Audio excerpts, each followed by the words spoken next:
سو ice breaking کی تھوڑی امید کی جا رہی ہے اور ایسے لگ رہا ہے جیسے رستہ نیشنل ڈائیلاگ کا سپریم کورٹ سے ہو کر نکلے گا. اس کی وجہ یہ بنی، جیسے انٹرو میں بھی ہم نے دیکھا، کہ سپریم کورٹ نے نیب ترامیم کیس میں حکومتی اپیلوں پر فیصلہ محفوظ کر لیا ہے. نیب ترامیم کیا تھی وہ تو کہیں پیچھے بات رہ گئی. جو بات گونج رہی ہے اس وقت ملک میں وہ ہے کہ ڈائیلاگ ہونا چاہیے، اور یہ سجیشن دے رہے ہیں جج صاحبان عمران خان صاحب کو. عمران خان صاحب کی پچھلی پیشی پر لائیو براڈ کاسٹ کی اجازت نہیں مل سکی تھی سپریم کورٹ کی طرف سے. اس کی ریزن یہ دی گئی کہ سیاسی باتیں نہیں ہونی چاہیے اس طرح سے براڈ کاسٹ. لیکن آج جب وہ لائیو تھے موجود سپریم کورٹ میں سماعت کے دوران، تو جو ان کی بات چیت ہوئی، میں چاہتی ہوں اس سے میں کنیکٹ کروں اپنا سوال، کہ انہوں نے یہ بتایا کہ بھائی نیب کا چیئرمین کیسے اپوائنٹ ہوتا رہا ماضی میں. تھرڈ امپائر کیا کرتا تھا کیونکہ حکومت اور اپوزیشن راضی نہیں ہوتی تھی. پھر اس کے بعد جب تھرڈ امپائر اپوائنٹ کرتا تو تھرڈ امپائر ہی نیب کو دیکھتا تھا ان کے دور میں بھی. جب انہوں نے ایسے ہیلپ لیسنس شو کی تو اس پر جسٹس جمال مندوخیل نے کہا کہ جو باتیں آپ کر رہے ہیں ملکی حالات کے حوالے سے، معاملات کے حوالے سے، وہ خوفزدہ کر رہی ہیں. اگر حالات اتنے خطرناک ہیں تو آپ ساتھی سیاستدانوں کے ساتھ بیٹھ کر حل کریں. جب آگ لگی ہو تو یہ نہیں دیکھتے کہ پاکی ناپاکی کیا ہے، آپ پہلے آگ بجھاتے ہیں. عمران خان صاحب نے اس موقع پہ کہا کہ میری آخری امید سپریم کورٹ سے ہے. اس پہ اطہر من اللہ نے کہا بدقسمتی سے آپ جیل میں ہیں، آپ سے لوگوں کی امید ہے. اچھا، جمال مندوخیل صاحب نے اس پر کہا کہ ہم آپ کی طرف دیکھ رہے ہیں، آپ ہماری طرف دیکھ رہے ہیں، لیکن اگر ملک کو کچھ ہوا تو عدلیہ نہیں سیاستدان ذمہ دار ہوں گے. اس پر جو زیادہ بڑی بات جس کو ویٹیج دینا بنتا ہے وہ چیف جسٹس صاحب کے یہ ریمارکس تھے کہ ڈائیلاگ سے کئی چیزوں کا حل نکلتا ہے. اس سے پہلے تو چیف جسٹس صاحب یہ سمجھتے تھے کہ سیاسی بات نہیں کرنی چاہیے اس کیس کے دوران، لیکن انہوں نے یہ بات کی. تو میں آپ سے یہ جاننا چاہتی ہوں کہ آپ نے اموویبل ارریزسٹیبل فورس کے کولیجن کی بات کی تھی، اور وہ بات اب ثابت ہوتی دکھائی دے رہی ہے. اس سے پہلے کوئی سانحہ ہو جائے، سپریم کورٹ کی طرف سے یہ سجیشن آنا، یہ رستہ دکھانا، عمران خان صاحب اس رستے پر چلیں گے؟ نہیں چلیں گے. ہمیں یہ سکھایا گیا تھا کہ جسٹس از بلائنڈ. اسی لیے آپ نے دیکھا کہ جب وہ سکیلز کے اندر جو خاتون جو ہے وہ سکیلز کو پکڑے ہوئے اس کے اوپر آنکھوں کے اوپر ترازو پکڑے، ہاں جی، آنکھوں پہ پٹی ہوتی ہے قانون. یہاں ایسے لگتا ہے کہ پٹی اٹھا لی گئی ہے، یا ایک آنکھ سے اوپر ہے، یا ایک آنکھ سے اوپر ہے. اور اس آنکھ سے جو نظر آ رہا ہے وہ ایک پاپولر لیڈر اور ایک پاپولر پارٹی نظر آ رہی ہے. اس لیے فیصلے اس پاپولر لیڈر اور اس پارٹی کے حق میں جا رہے ہیں. یہ بات سب کو اس ملک میں نظر آ رہی ہے. خصوصاً پی ٹی آئی تو بہت خوش ہے کہ یہ بات ہو رہی ہے جی. اور اسی وجہ سے جو حکومت ہے وہ بہت خوفزدہ ہے. اور جو یہ اشارہ کیا ہے کہ آپ جیل میں ہیں تو جیل میں بیٹھ کے کیسے ہوتا ہے، باہر آئیں آپ، اور راستہ یہ دکھایا جا رہا ہے کہ آپ پارلیمنٹ میں جا کے بات کریں اور باہر آئیں. یہی ہے نا. مگر یہ بھی ان کو علم ہے کہ جو میں ہمیشہ کہتا ہوں، irresistible force meeting immovable object. Khan صاحب از دی irresistible force. immovable object جو ہے that is the establishment. اور یہ نہ ہو کہ پھر ایک ایسی سٹیج آئے کہ خان صاحب جو ہے سارے کیسز ان کے حق میں جائیں. اور دیکھیے بات یہ ہے کہ خان صاحب نے ایک دفعہ نہیں 10 دفعہ یہ کہا ہے کہ میں کسی صورت میں بھی پارلیمنٹ کے اندر بیٹھ کے کوئی ڈیل نہیں کرنا چاہتا. وہ تو پارلیمنٹ کو تسلیم ہی نہیں کرتے. کافی عرصے سے ان کا یہی موقف رہا ہے کہ یہ چوروں کی پارلیمنٹ ہے، مجھے تو اس میں بیٹھنا نہیں شوق. اور وہ ون پارٹی سسٹم بنانا چاہ رہے ہیں، اور اس ون پارٹی سسٹم کے اوپر ان کا یہ فیصلہ ہے کہ یہ سارے باقی کرپٹ ہیں. اس لیے ان کو اب کوئی ضرورت نہیں پارلیمنٹری ڈیموکریسی کی. مجھے ون پارٹی سسٹم چاہیے اور I want to be the ruler. تو میں سمجھتا ہوں کہ this is where it is headed.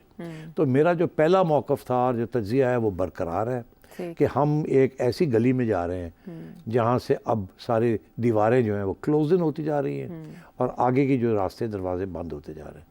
وہ پھر جب بند ہو جائیں گے تو پھر ایک ہی طریقہ ہوتا ہے to blast your way out of it, اور کوئی راستہ نہیں ہوتا پیسفل طریقہ. اور میں اس لیے بھی کہہ رہا ہوں کہ پی ٹی آئی کے اندر اس وقت کوئی اگریمنٹ نہیں ہے کہ بات اگر کرنی بھی ہے کہ نہیں کرنی، اور اگر کرنی ہے تو کس سے کرنی ہے. خان صاحب تو کہتے ہیں بات کرنے کی کیا ضرورت ہے، میں انوسنٹ ہوں، آپ نے زیادتی کی، آپ راستے میں سے ہٹے، اچھا مجھے واپس میری کرسی پہ لے کے آئیں اور پھر دیکھتے ہیں کیا ہوتا ہے، اس کے بعد دیکھیں گے. اور ادھر الوی صاحب جو ہیں جو ابھی صدر کے مقام سے اترے ہیں، نیچے زمین پہ پاؤں رکھے ہیں انہوں نے، ان کا یہ موقف ہے کہ ہم نے حکومت کے ساتھ تو بات نہیں کرنی، جو کہ خان صاحب کا موقف ہے. ہم نے پارلیمنٹ کے اندر تو بات نہیں کرنی، کیونکہ حکومت کے اندر تو پارلیمنٹ کے اندر ہی حکومت سے بات ہوگی نا، پارلیمنٹ کے باہر جو ہے وہ کسی اور سے بھی بات ہو سکتی ہے۔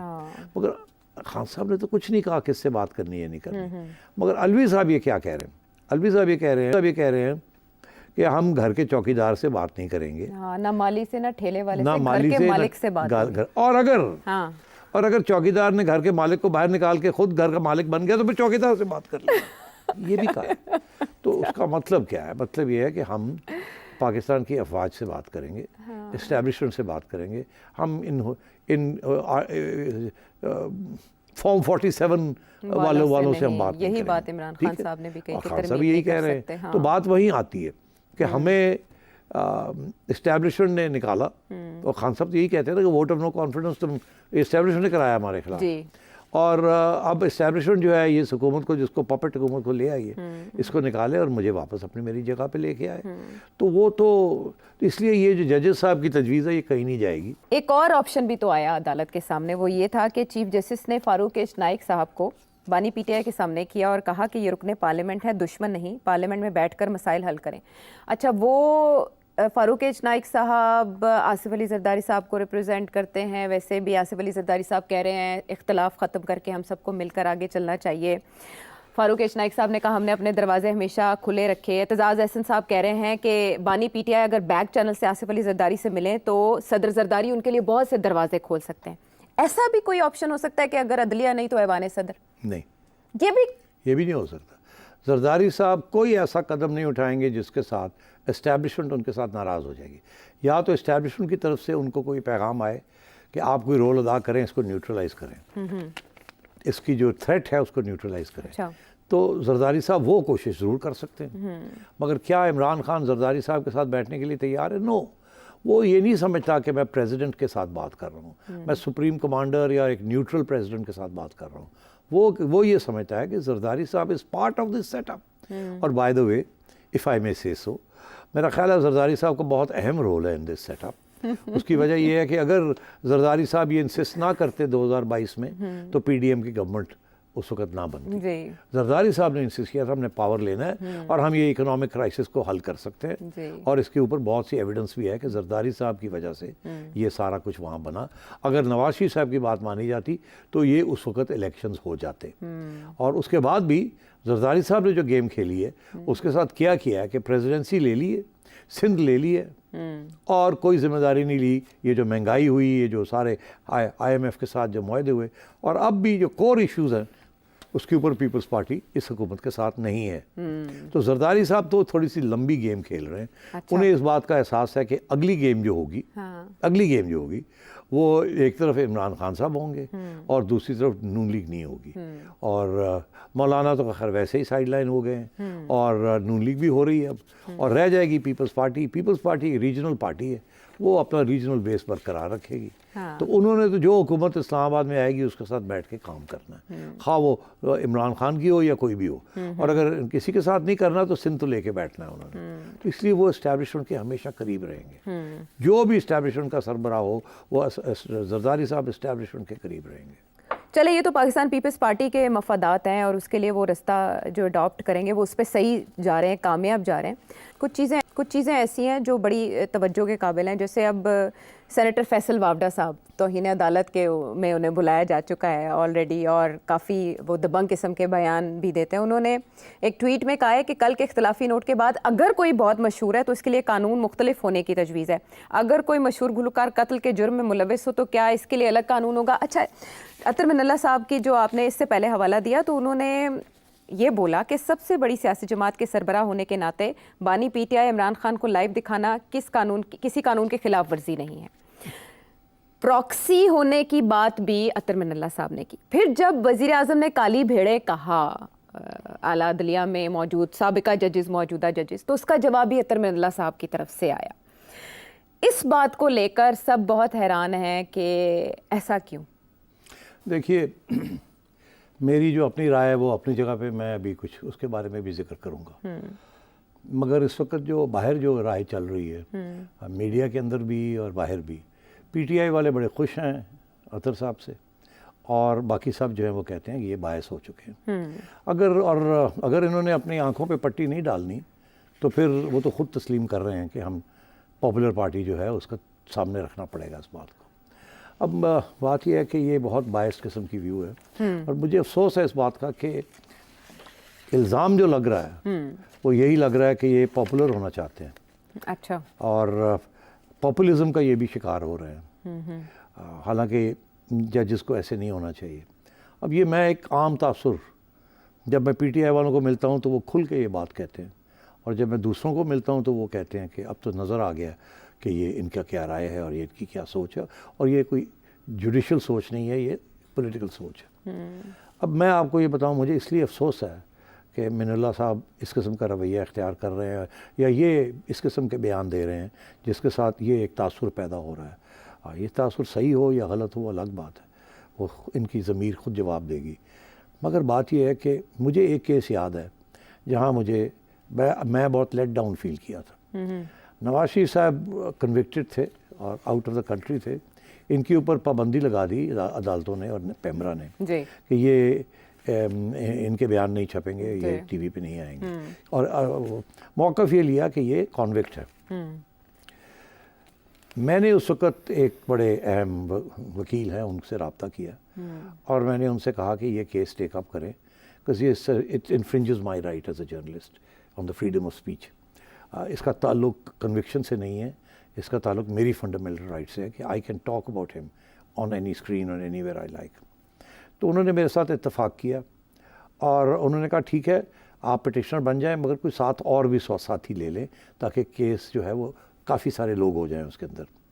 تو میں نے کہا ٹھیک ہے. میں نے جو سینئر صحافی ہیں اس ملک کے ان سے رابطہ کیا جس میں آسمہ شیرازی صاحبہ بھی تھیں اور حامد میر صاحب بھی تھے اور لوگ بھی تھے. تو میرے ساتھ سب نے اتفاق کیا کہ ٹھیک ہے یہ ہم پٹیشنر آپ کے ساتھ بنتے ہیں اور اس کو چیلنج کرتے ہیں. ٹھیک ہے, بیکاز اسی وقت صرف ایک ہی شخص کے اوپر یہ پابندی تھی. جی.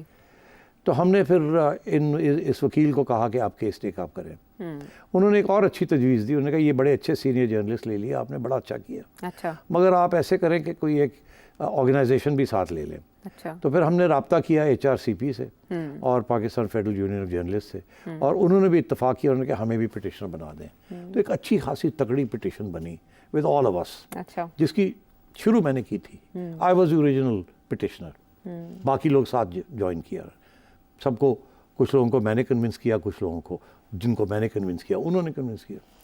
تو جناب ہم نے پٹیشن بنائی اور اس سے پہلے کہ وہ پٹیشن لانچ ہو گئی فار ہیئرنگ اور لانچ ہو گئی ہیئرنگ بیفور اطہر من اللہ صاحب. اچھا. اس کے بعد کیا ہوا کہ کچھ PTI کی طرف سے پش بیک آیا.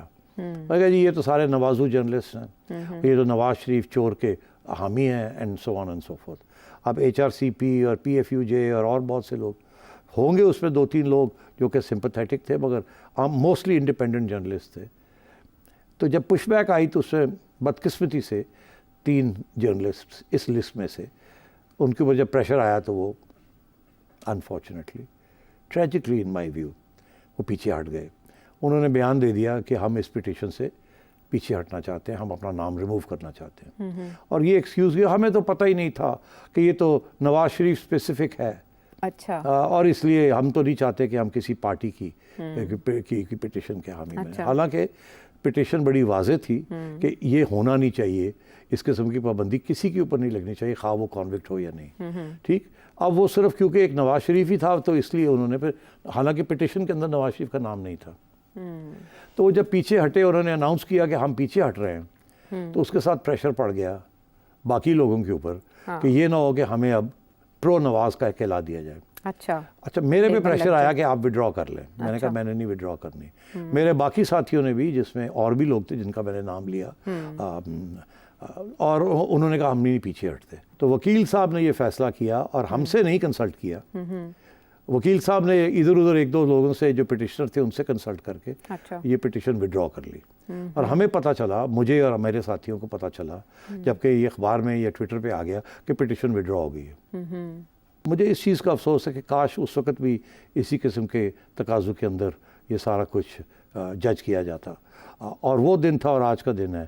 کیا اس وقت نواز شریف کی majority over all nearly 2/3 majority نہیں تھی؟ Was he not a popular leader? نہیں ایسی بات نہیں ہے. بات یہ ہے کہ آج کی پاپولر لیڈر از پاپولزم. اس وقت کا popular leader was not populist. وہ پاپولزم نہیں تھی. پاپولزم یا میجورٹیرینزم جسے کہتے ہیں وہ ایک قسم کی نیو فاشزم ہوتی ہے, وہ ون پارٹی اسٹیٹ ہوتی ہے. پاپولر ہونا اور پاپولر گورنمنٹ چلانا ڈزنٹ نیسسرلی مین کہ آپ میجورٹیرین پالیٹکس کھیل رہے ہیں. انڈیا کے اندر نریندر مودی میجورٹیرینزم کھیل رہا تھا, آپ سمجھ رہے ہیں, اور یہاں عمران خان میجورٹیرینزم کھیل رہے ہیں. نواز شریف نے میجورٹیرینزم کھیلنے کی کوشش کی تھی پرانے زمانے میں جب ان کو ٹھیک ٹھاک 2/3 میجورٹی ملی تھی 1996 کے الیکشن میں, مگر اس وقت ان کو فارغ کر دیا گیا تھا. تو میں یہ سمجھتا ہوں کہ تقاضا یا ترازو جو ہے وہ ایک ہی ہونا چاہیے. ججز کو اپنی ججمنٹ سے بولنا چاہیے. ہاں, ماضی قریب میں کچھ یہ ایک فیصلے امپریشن ہے. ماضی قریب میں فیصلے بھی کچھ ایسے آئے ہیں. As I said, I still respect him quite a lot. I think he's a decent man. I think he's a good man. I think he's an intelligent man. But I think یہ populism جو ہوتی ہے, میجورٹیرینزم, یہ اچھے خاصے لوگوں کو تھوڑا سا ہلا دیتی ہے. ٹھیک ہے, اثر انداز کس طرح ہوتی ہے اور پھر ریفلیکٹ کیسے. بات کی ہم نے کچھ عدالتی معاملات کے حوالے سے. فی الحال تو عمران خان صاحب کے کیسز کے بارے میں تو ایسا دکھائی دیتا ہے جیسے وہ جو کیسز ایک دم سامنے آئے تھے اور بڑی تعداد میں FIRs بھی ہوئی تھیں, پریشر بھی بہت آیا تھا پاکستان تحریک انصاف میں. لیکن ابھی ہم ایک کے بعد ایک معاملہ جیسے کھل جا سم ایسے کر کے ہم کیسز کا انجام دیکھ رہے ہیں.